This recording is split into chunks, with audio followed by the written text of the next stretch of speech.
فکر میکنین فرق این دوتا شربت فقط اسمشونه؟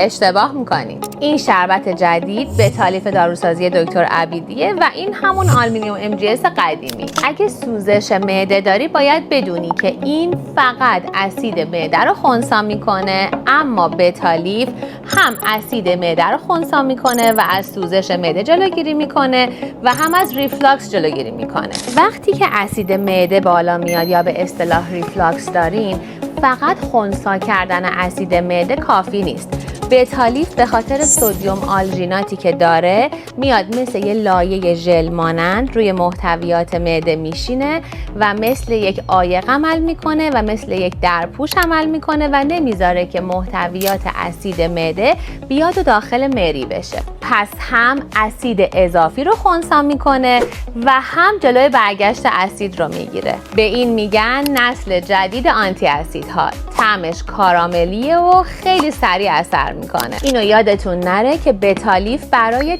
تسکین علائم سوزش معده است، نه درمان.